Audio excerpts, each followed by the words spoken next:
Sallu kama ra'aitumuni usolli. Ya. Kata penulis, rukun selanjutnya yaitu duduk tasyahud akhir. Duduknya ya, lihat duduknya. Itu rukun.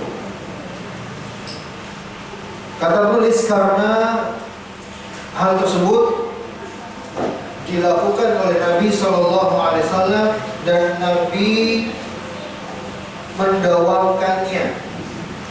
Mendawamkannya artinya terus menerus. Kalau sebatas kalimat ini, kawan, ini kalimat sangat dikritisi sebenarnya. Sebab kalau beralasan hanya sebatas itu adalah yang dilakukan Nabi SAW, maka dalam pembahasan usul fikih, perbuatan Nabi kalau hanya sebatas perbuatan itu pada dasarnya hukum yang diambil adalah mustahab, bukan wajib, apalagi rukun. Sesuatu yang diambil kesimpulan dengannya sebagai hukum wajib atau syarat harus dengan kalimat perintah. Harus dengan kalimat perintah. Ketika sesuatu itu datang bukan dengan mantuk, maka itu pertanda Nabi tidak menekankan.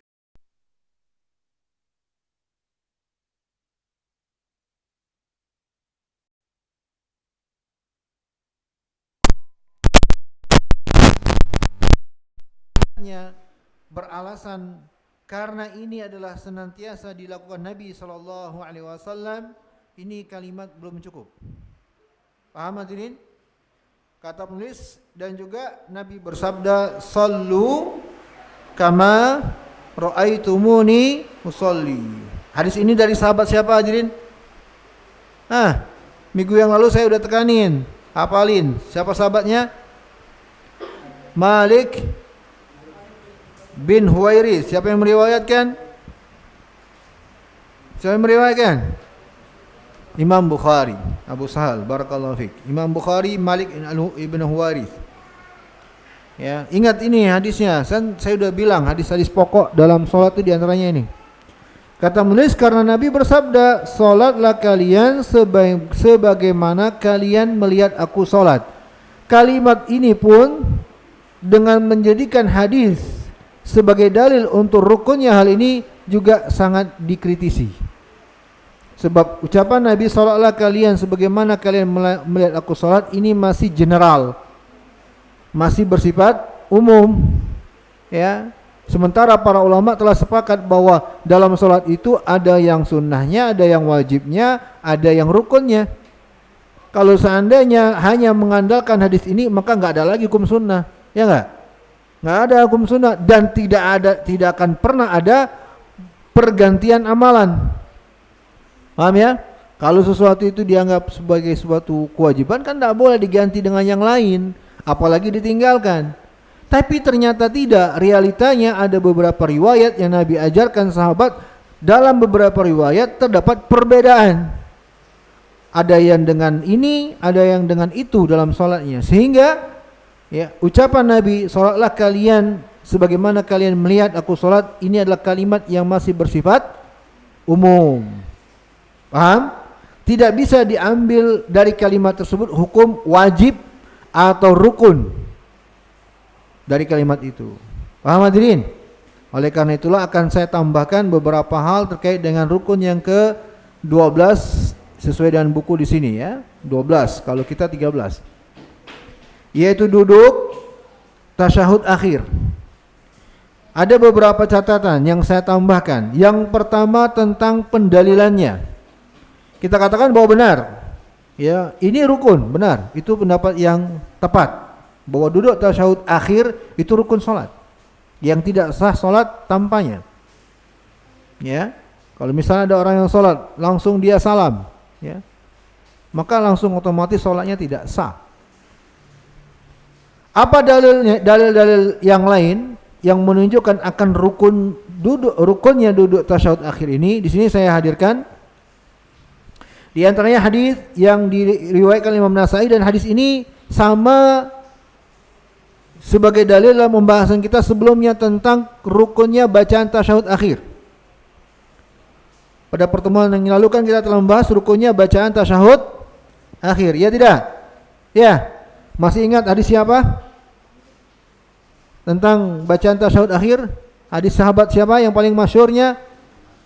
Ibnu Mas'ud radhiyallahu taala anhu. Barakallahu fikum. Nah, itu bagus kalian langsung bisa menjawab. Cespleng ditanya bisa jawab. Tumben habis minum susu. Minum jahe. Gitu dong murid-murid yang cerdas ya kan, teladan, yang pinter-pinter, Masya Allah. Seneng kan kalau ngajar muridnya pinter-pinter. Masya Allah. Di traktir garang asem nanti. Baik. Hadis Ibnu Mas'ud tersebut juga sebagai dalil dalam masalah ini hadirin. Yang menunjukkan akan rukunnya duduk tasyahud akhir. Sebab kenapa? Karena bacaan tasyahud akhir itu kan yang dijelaskan adalah untuk bacaan bagi duduk tasyahud akhir. Tentunya nggak mungkin dipisah. Tidak mungkin kalau bacaannya rukun sementara duduknya nggak rukun. Itu kan nggak mungkin. Di mana mau membacanya kalau seandainya duduknya nggak rukun? Paham nggak? Ya, misalnya dikatakan itu untuk bacaannya dalil Ibnu Mas'ud itu. Kalau untuk duduknya tidak tepat. Lalu di mana mau dibaca di mana? Ya kan nggak mungkin dipisah. Paham? Dalil yang pertama, ya hadis tersebut Ibnu Mas'ud. Sebab jelas ya. Apa kata Ibnu Mas'ud? Kunna naqulu qabla ayyufrada. Kami mengucapkan ini sebelum diwajibkan kepada kami. Diwajibkan dengan kalimat farada. Kemarin saya sudah singgung. Dalam hadis itu Ibnu Mas'ud mengungkap dengan kalimat farada. Ditandai enggak hadisnya? Enggak ada di buku ya. Farada. Farada itu bedakan kata fardu dengan kata wajib. Bedakan kata fardu dengan wajib. Memang kalau mau diterjemahkan fardu kalau bahasa Indonesia memang wajib. Tapi dari sisi usul fikih, fardu dengan wajib itu beda. Apa bedanya Ustaz? Saya kasih contoh aja supaya antum paham. Salat 5 waktu itu sepakat hukumnya fardu. Walaupun kadang dikatakan salat 5 waktu kan juga dikatakan sebagai salat wajib. Karena memang yang fardu pasti wajib, tapi yang wajib belum tentu fardu. Para ulama mengungkap salat 5 waktu itu fardu. Paham? Tapi salat Id itu salat wajib. Tidak ada mereka mengatakan salat fardu. Paham nggak di mana perbedaannya? Ada yang bisa mencoba untuk menjawab? Tidak. Ada? Ayo anak-anak pintar. Dipuji dulu baru jawab. Yang fardu itu yang nas tegas menunjukkan akan kewajibannya. Salat 5 waktu jelas. Ada ayat Al-Qur'annya, ada hadisnya jelas. Nas datang. Nas itu adalah dalil yang tidak mengandung kemungkinan lain untuk satu hukum. Nah, untuk salat fardu dalilnya bersifat nas. Jelas sudah. Tidak bisa ditakwil lagi, tidak mengandung ihtimalat kata para ulama ahli fikih. Adapun tentang kewajiban salat Id itu dalilnya masih mengandung kemungkinan, masih bisa ditafsirkan dengan hukum yang tidak hanya wajib. Multi tafsir. Oleh karena itulah mereka mengatakan untuk salat Id wajib, bukan rukun. Paham? Paham di sini? Nah, di sini kita kembali ke hadis Ibnu Mas'ud. Ibnu Mas'ud mengatakan dengan kalimat farada, kami sebelum difardukan. Ya. Menunjukkan apa? Bacaan tasyahud dan duduk tasyahudnya itu fardu. Dengan kata lain rukun. Paham? Itu sebenarnya poin kesimpulannya. Kemudian dalil yang lain ya diriwayatkan oleh Imam Bukhari dari hadis Abu Humaid As-Sa'idi. Nah, ini hadis yang pokok dalam masalah ini. Abu Humaid As-Sa'idi ya, beliau memberikan hadis, menyampaikan hadis tentang sifat salat Nabi. Panjang hadisnya. Di penggalan hadis tersebut kata Abu Humaid, "Idza jalasa fi raq'atil akhirah ya qaddama rijlahul yusra wa nasaba al-ukhra wa qa'ada ala maq'adatihi." Nabi kalau duduk di rakaat terakhir dalam salatnya, beliau memajukan kaki kirinya, menancapkan kaki kanannya dan duduk di atas lantai tempat beliau salat. Artinya apa? Di sini Abu Humaid menjelaskan begitulah cara salat Nabi. Ya. cara salat Nabi. Ini dalil penguat juga sebenarnya ya, hanya penguat. Karena sama seperti dalil yang digunakan di buku, ya, dalil yang bersifat perbuatan Nabi. Ingat tadi kaidahnya saya bilang, kalau ada kaidah catat ikhwan. Kalau ada kaidah catat, jangan dibiarkan. Bahwa para ulama ahli usul mengatakan pada asalnya dalil-dalil yang bersifat perbuatan itu mengandung hukum apa? Mengandung hukum apa? Sunnah atau mustahab. Pada dalil-dalil yang bersifat perbuatan Nabi, bukan ucapan beliau, apalagi perintah beliau, hanya berupa perbuatan Nabi, maka pada asalnya hukum yang diambil dari dalil tersebut adalah sunnah atau mustahab. Itu pada dasarnya.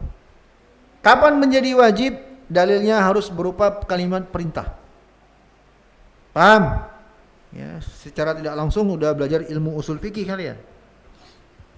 Dan memang niat saya insya Allah nanti kita buka pelajaran usul fikih. Baik. Ini dalil-dalil penguat dalam masalah ini. Ya, baik. Catatan yang kedua, jelas sudah ya bahwa duduk tasyahud akhir rukun hukumnya. Ya, dalil yang kuat adalah hadis Ibnu Mas'ud radhiyallahu taala anhu. Paham hadirin? Baik, kita pindah catatan selanjutnya tentang sifat duduknya. Tentang sifat duduknya.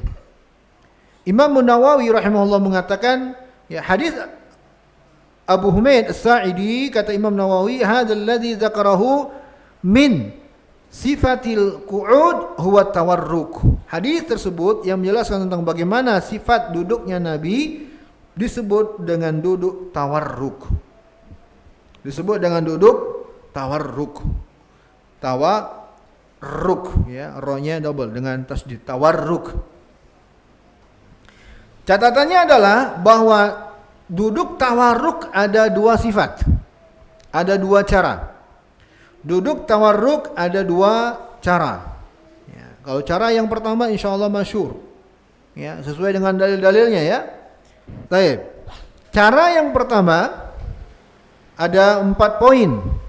Ya, untuk cara yang pertama, farrashar ar-rijl al-yusra wa ikhrajuha tahta saqir rajul al-yumna alladhi tahta al-fakhd al-ayman al-ilzaqul maq'adati al-ard nasab al-qadam al-yumna wa ja'ala asabi'aha bittijahil qiblah. Silakan Fikih Praga. Orangnya disebut Praga. Orangnya disebut berarti Pragawan. Memperagakan berarti orangnya peragawan. Ya, ini yang pertama, duduk tawarruk yang pertama mengandung 4 poin. Pertama, farrasha rijlal yusra, membentangkan kaki kirinya. Membentangkan itu begini kan, ya, membalikkan ya. Kemudian menjadikan telapak kaki kirinya ya di bawah betis kaki kanannya. Di bawah betis kaki kanannya. Mana? Saya nggak lihat. Mana cara yang saya melihat? Udahlah, nggak apa-apa.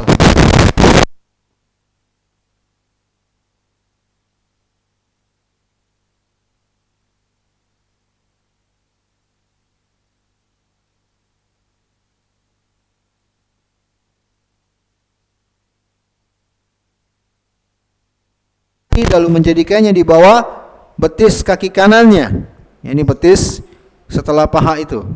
Kemudian yang ketiga, menempelkan pantatnya ke tempat dia. Yang terakhir, menegakkan telapak kaki kanannya dan mengarahkan jari jemarinya ke kiri.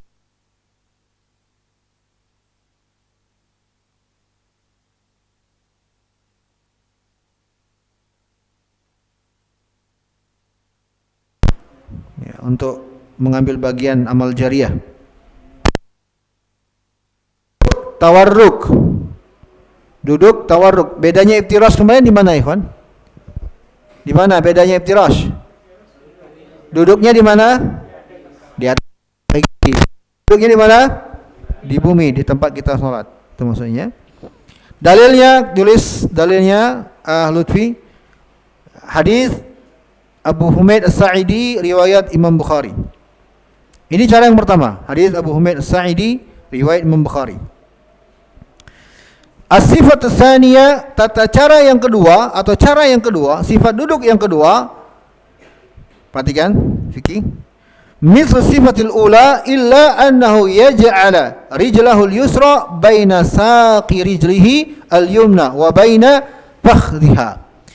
Sama seperti yang pertama, hanya bedanya adalah dia menjadikan telapak kaki kirinya di antara betis dengan pahanya, dia jepit. Telapak kaki kiri.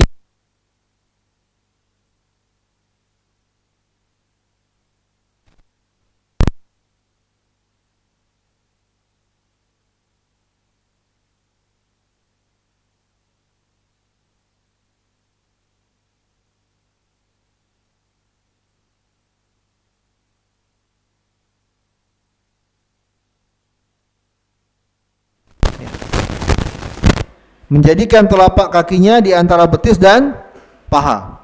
Yang lainnya sama dengan sifat yang tadi, 3 poin.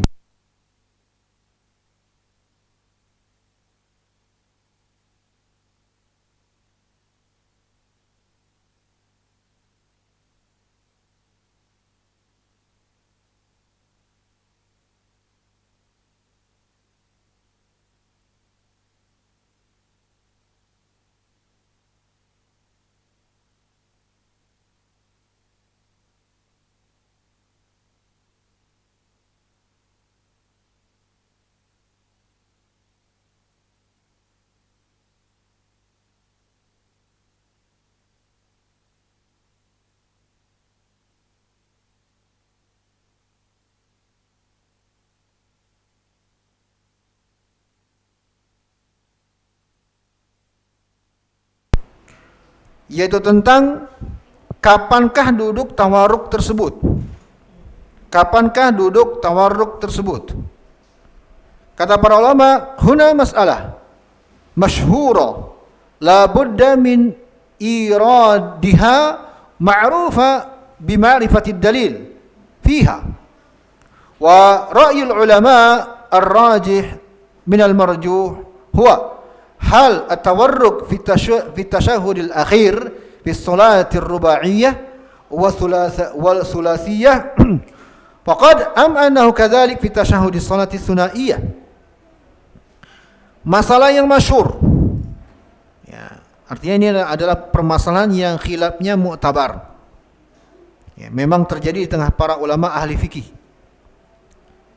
ya, yang mesti diperhatikan dengan dalil, ya, dan pendapat para ulama, ya, antara rajih dan tidak rajih adalah apakah tawaruk itu dilakukan pada salat di tasyahud akhir untuk salat yang 4 rakaat atau di salat yang 3 rakaat saja, atau dia di tasyahud akhir untuk salat yang 2 rakaat. Paham ini masalahnya? Paham ya? Insyaallah paham ya. Sebelum saya jelaskan dari pendapat para ulama yang telah saya kumpulkan, perlu kita tanamkan dulu dengan baik akan hukum duduk ini. Ya, perhatikan. Duduk tasyahud akhir hukumnya apa tadi? Rukun salat. Tapi sifat duduknya yang tadi dipraktekkan oleh fikih itu hukumnya sunnah. Hayatnya, hayat duduknya ini sunnah, bukan wajib, bukan pula apalagi rukun, ya. Sehingga tetaplah sah salat bila ada yang duduk semuanya tawarruk atau semuanya iftirash, atau satu tawarruk satu iftirash, atau terbalik satu iftirash satu tawarruk, sah salatnya. Yang penting duduknya. Kalau sifat duduknya hukumnya sunnah, ya, bukan wajib apalagi rukun. Hayatnya, perhatikan hayatnya. Ini kata hayat juga harus diperhatikan hadirin. Ini juga disebut oleh para ulama dengan hay'ah.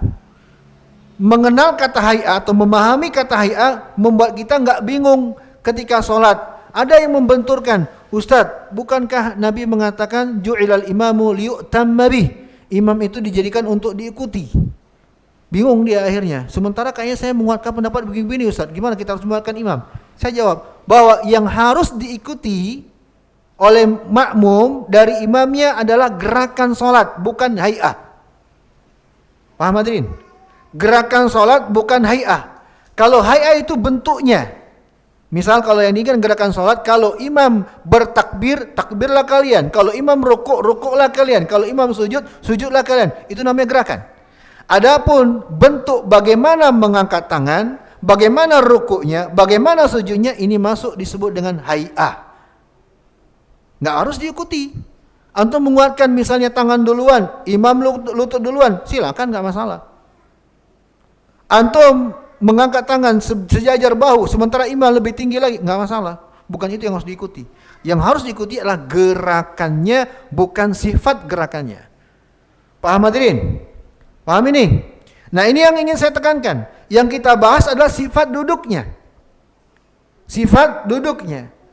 Maka harus diperhatikan tentang masalah duduk tasyahud akhir, sifatnya sunnah dengan apa yang telah kita terangkan tadi. Paham? Paham sampai di sini? Diam semua. Paham nggak ini? Paham ya? Saya khawatir nanti kalian bengong-bengong nggak paham. Ya, kalau nggak paham bilang ya. Kalau minta diulang, bilang. Ya, nanti insya Allah akan saya ulang. Selagi masih ada minuman. Baik. Makanya para ulama menasihatkan. Di antaranya juga Syekh Ibnu Utsaimin rahimahullah. Dan selain beliau banyak ulama menasihatkan bahwa jangan memaksakan duduk tawarruk di saat tasyahud akhir yang notabene-nya lebih membutuhkan ruang dibandingkan duduk iftirash tatkala salatnya rapat.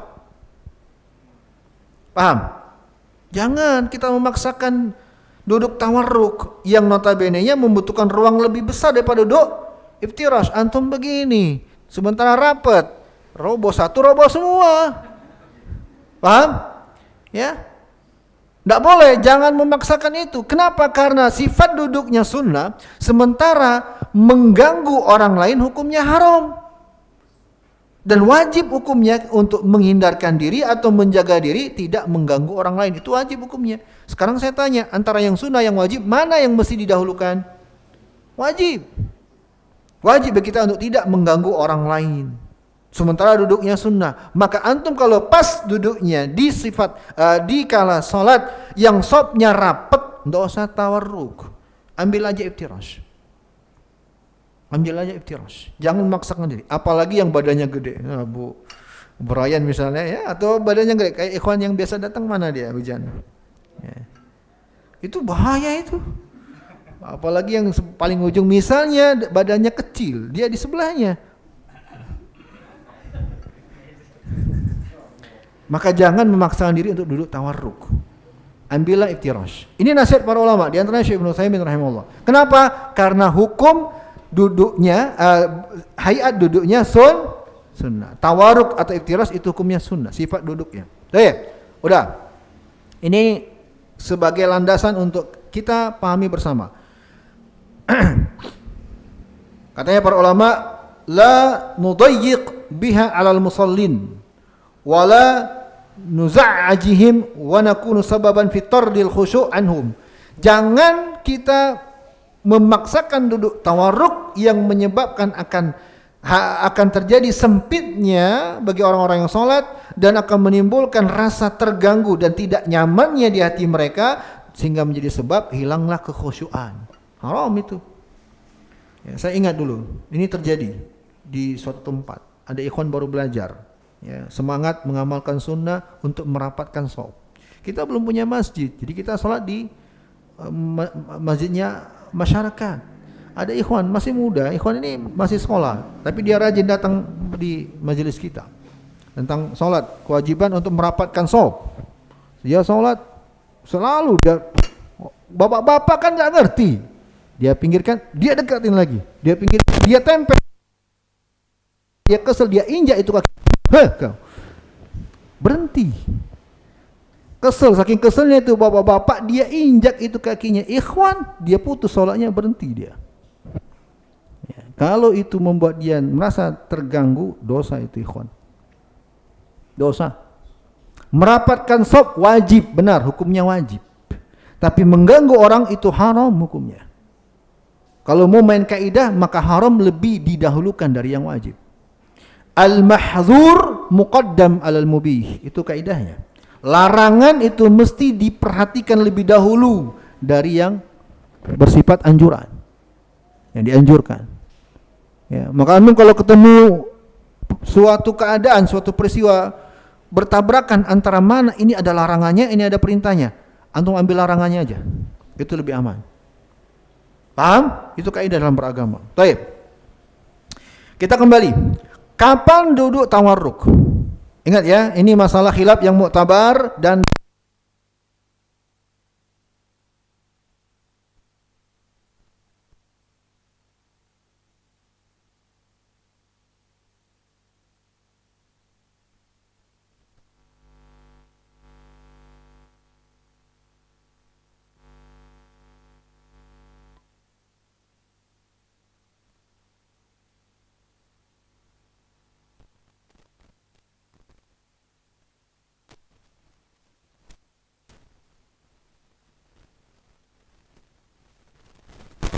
pada semua duduknya. Untuk wanita disunahkan tawarruk untuk semua salatnya.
sholat malam sama dengan kalau kaki sholat maghrib sama dengan kalau kaki sholat isya dan terusnya diberi tawaf.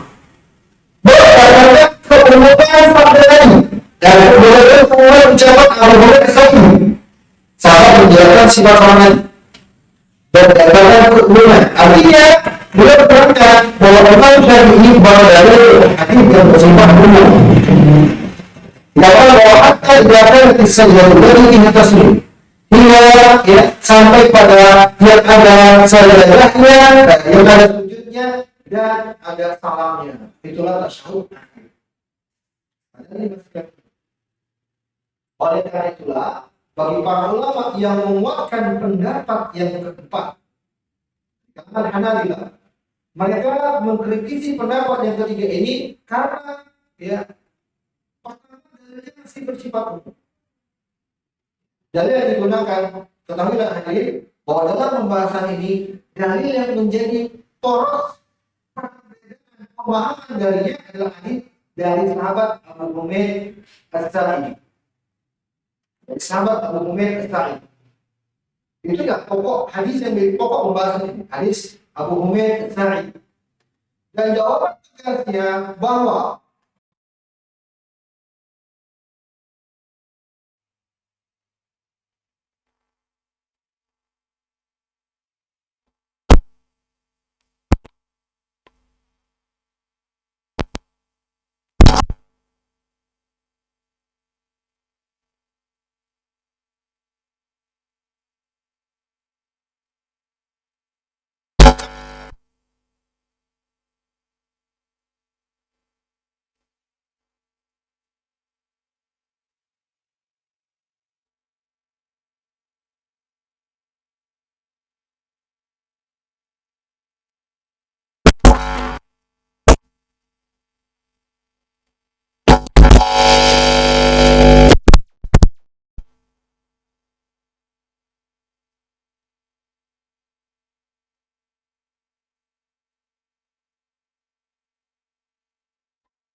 hadis Abu Humaid saya bacakan lafaznya.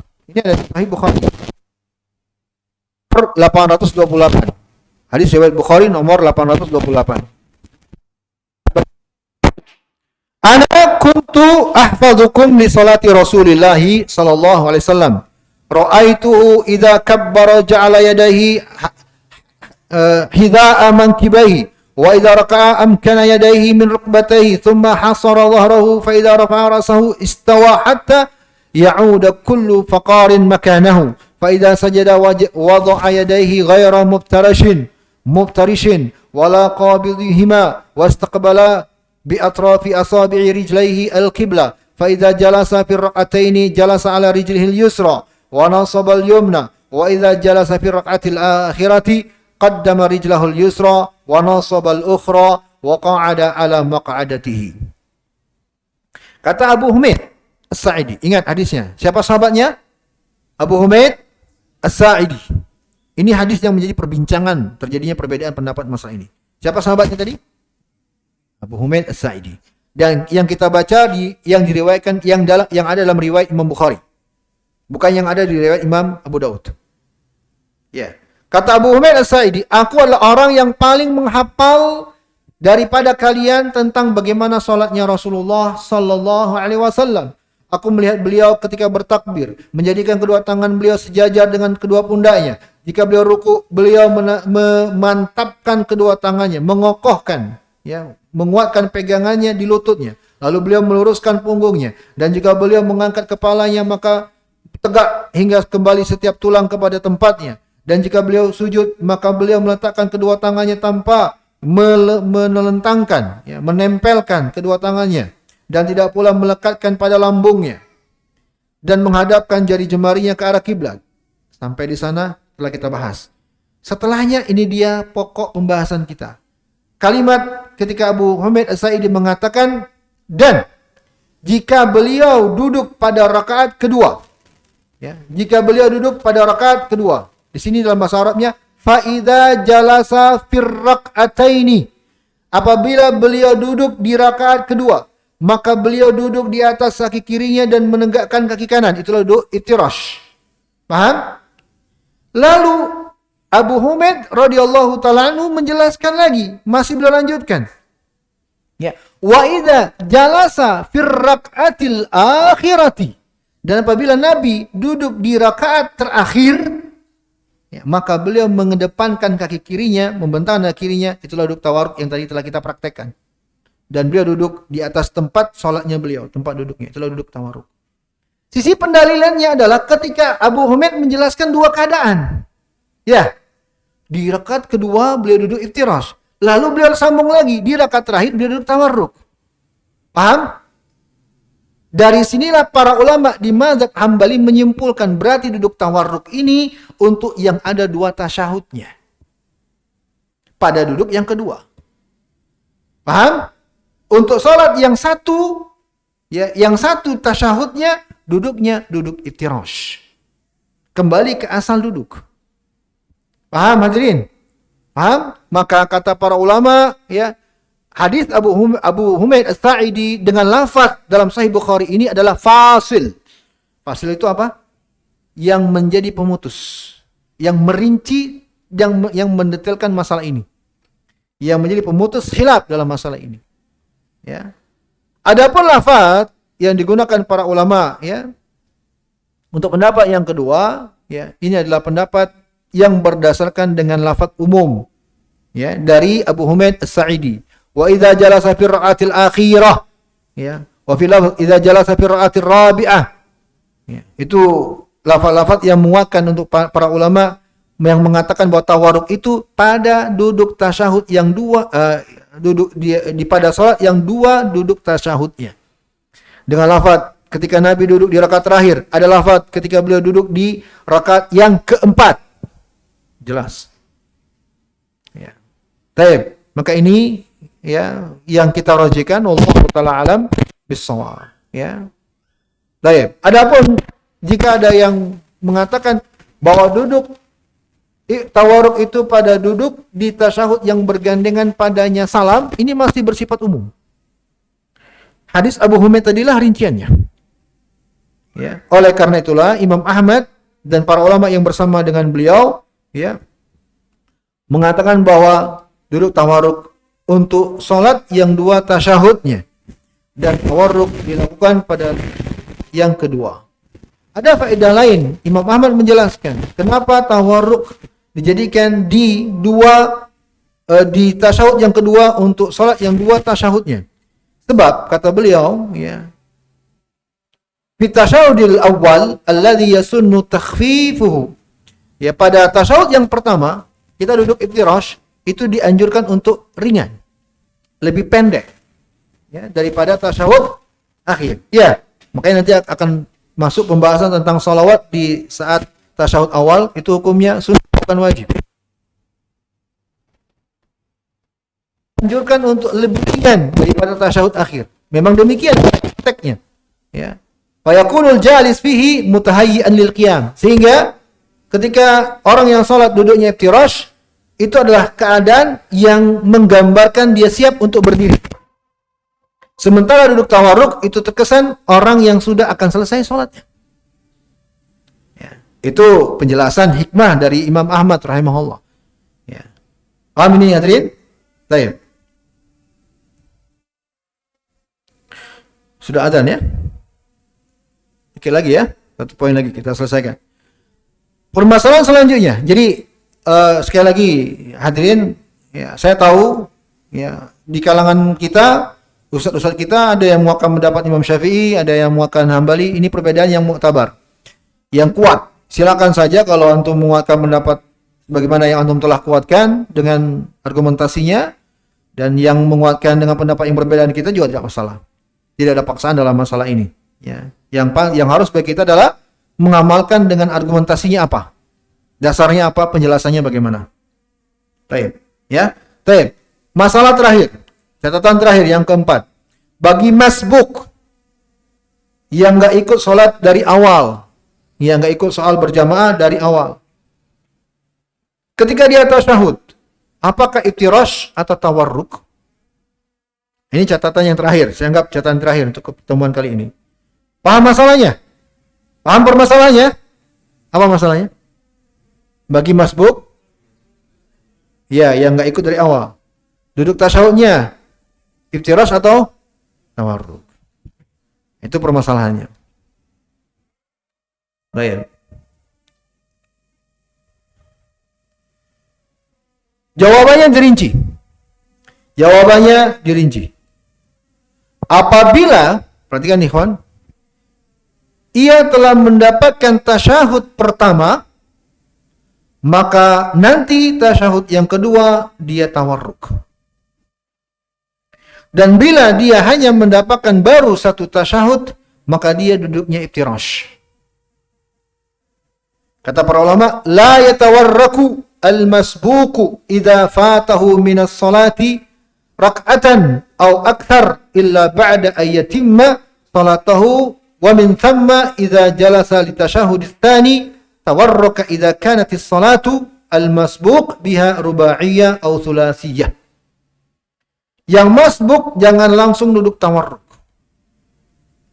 Apalagi dia luput ya dari salat satu rakaat atau lebih. Berarti kan luput satu tasyahud. Ya, luput satu tasyahud. Ya. Kecuali kalau dia dapat sempurna dua tasyahud dengan salatnya. Dia dapat duduk tasyahud yang kedua, di saat itulah dia tawarruk. Bagi salat orang yang masbuk pada salatnya. Ya, pada salat rubaiyah atau yang pada salat yang 4 rakaat atau salat yang 3 rakaat. Jadi masbuk hadirin tergantung dia dapat tasyahudnya berapa. Ini duduk dia di salat ini duduk tasyahud yang keberapa? Paham? Paham gak ini? Kalau seorang nih masbuk salat maghrib masuk jamaah di rakaat kedua, berarti rakaat pertama dia nggak dapat. Ya, saya tanya nih jamaah. Ketika duduk tasyahud pertamanya imam, dia duduknya apa? Duduknya apa? Hah? Iftirash. Duduk keduanya tawarruk juga. Kenapa? Dapat dua-duanya. Nah, kalau dia masuk jamaah di rakaat kedua, berarti luput duduk tasyahud awal. Ya, sudah menuju rakaat ketiga, di rakaat yang terakhir, di rakaat ketiga. Ketika imam duduknya, tentunya tawarruk ya. Tentunya ya, imam duduknya tawarruk ya. Si masbuk duduknya iftirash tawarruk. Kenapa iftirash? Aywa, dia dapat satu tasyahud. Kalau ada yang berdalil, ju'ilal imamu liyu'tama bi, imam itu kan diikuti. Sekarang imam duduk tawarruk, kita juga duduk tawarruk. Apa jawabannya? Yang diikuti adalah gerakannya, bukan hayat, bentuk gerakan. Paham di sini? Wallahu taala alam bisawab. Barakallahu fikum. Kalau ada yang bertanya silakan. Ada yang bertanya?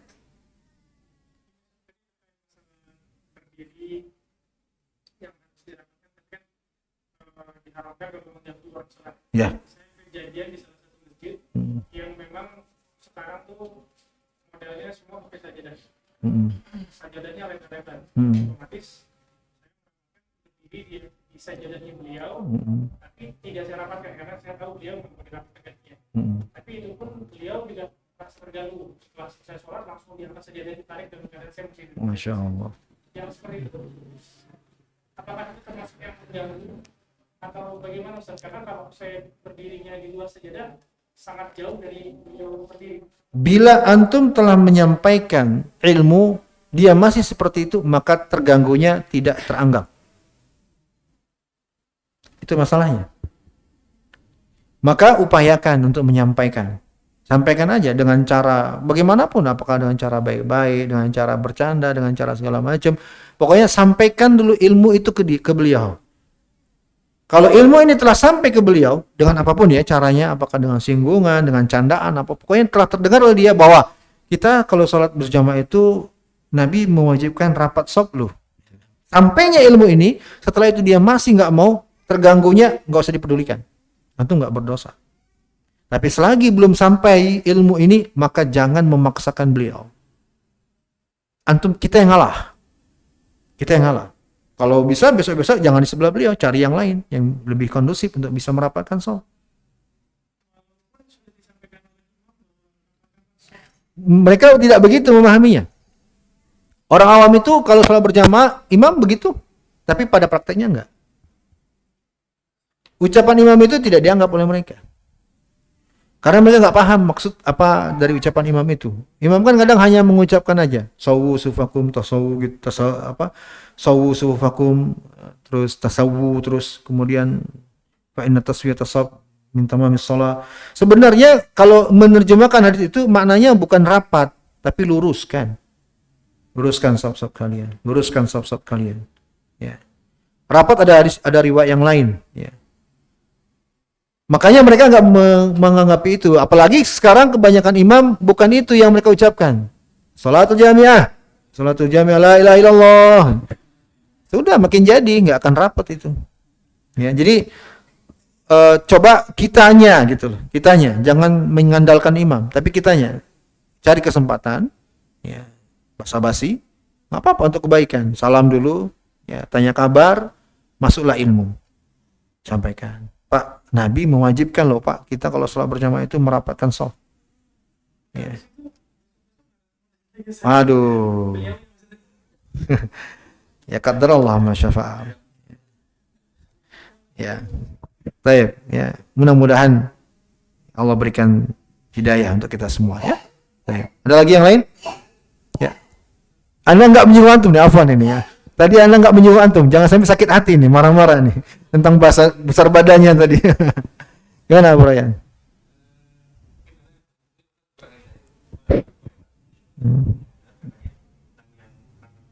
So.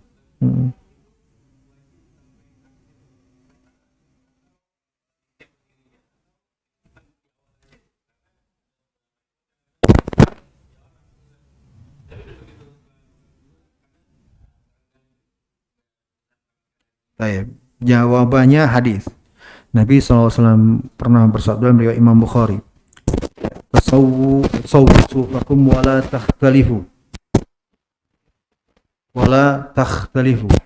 Dalam riwayat lain dengan tambahan lafaz ya. Au la yukhallifannallahu baina qulubikum. Lurus stop kalian.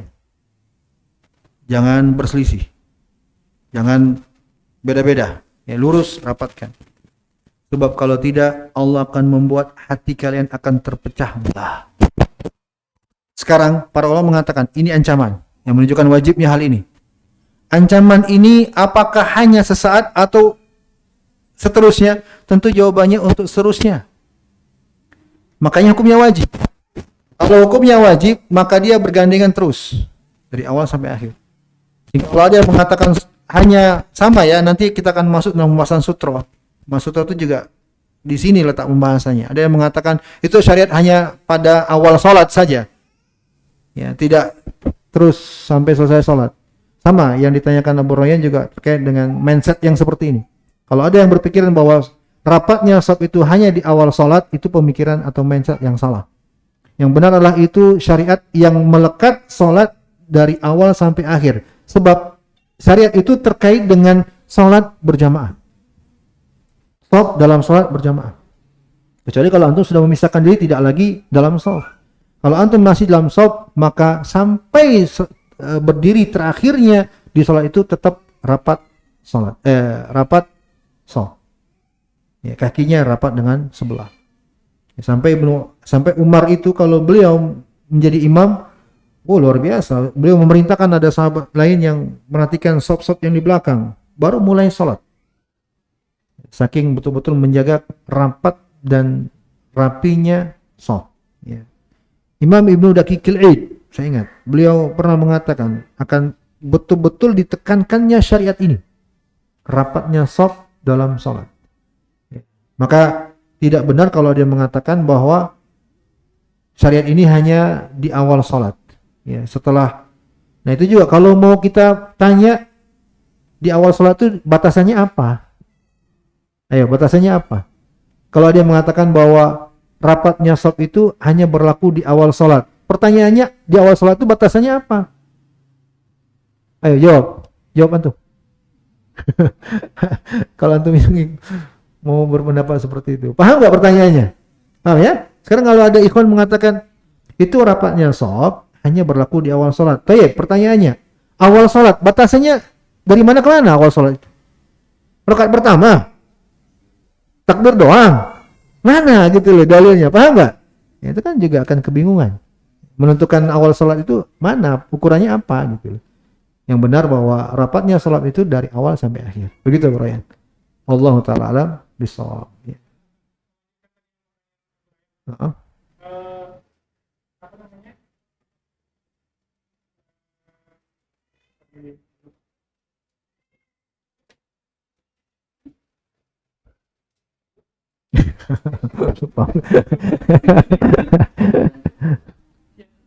Apa tahu pikirannya? Oh gitu. Ya ada riwayatnya memang. Ya merapatkan yang diinginkan itu antara al-ka'ab baina ka'bain dan mankibain. Dua apa? Mata kaki ya, mata kaki dan bahu. Ya, saya sering ikhwan nih kalau jadi imam rapatkan tumit-tumitnya. Salah tumit. Kalau tumit tahu kan tumit? Tumit itu yang belakang. Gimana mau rapat? Kalau rapatnya tumit berarti saya ngadap ke sana tuh ngadap ke sana, baru rapat tumit. Ya kan begitu. Mata kaki bisa kalau mata kaki. Ya merapat. Tapi sebenarnya ada juga pembahasan. Ini diangkat juga oleh Syekh Muhammad Bazmul. Saya ingat waktu daurah bersama beliau bahwa yang diinginkan itulah sejajarnya. Tidak harus rapat sehingga dipahami harus kena antara mata kaki. Memang susah jadinya. Nanti memaksakan Iwan begini kakinya kan. Memaksakan ini kakinya nih supaya mata kakinya kena sebelahnya begini kan sama. Jadi begini dia sholatnya. Jadi enggak kurang tepat juga.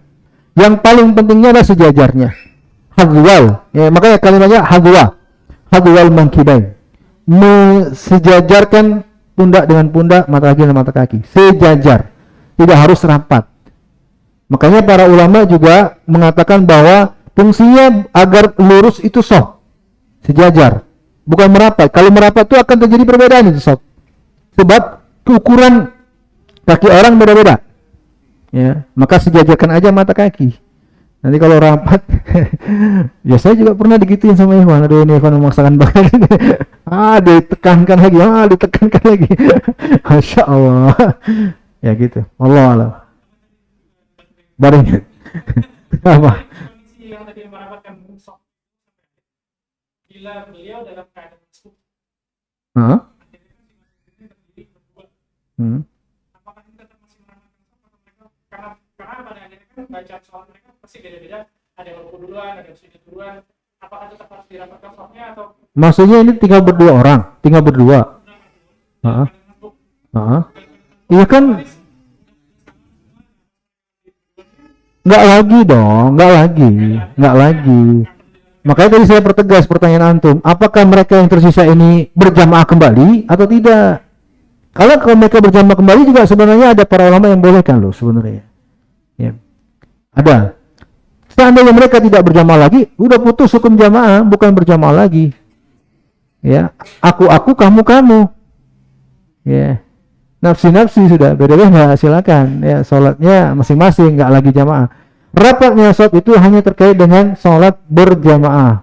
Imam juga nggak ada syariatnya bagi imam. Mau rapat sholat dengan siapa dia? Ya, wallahu ta'ala bisawab. Itu, Afiki. Ya, jazakumullah khairan. Ya, atas kehadirannya, semoga Allah berikan manfaat. Mohon maaf atas segala kesalahan dan kekurangan. Naktafi bihadzal qadar. Subhanakallahumma bihamdika asyhadu an la ilaha illa anta astaghfiruka wa atubu ilaik. Assalamualaikum warahmatullahi wabarakatuh.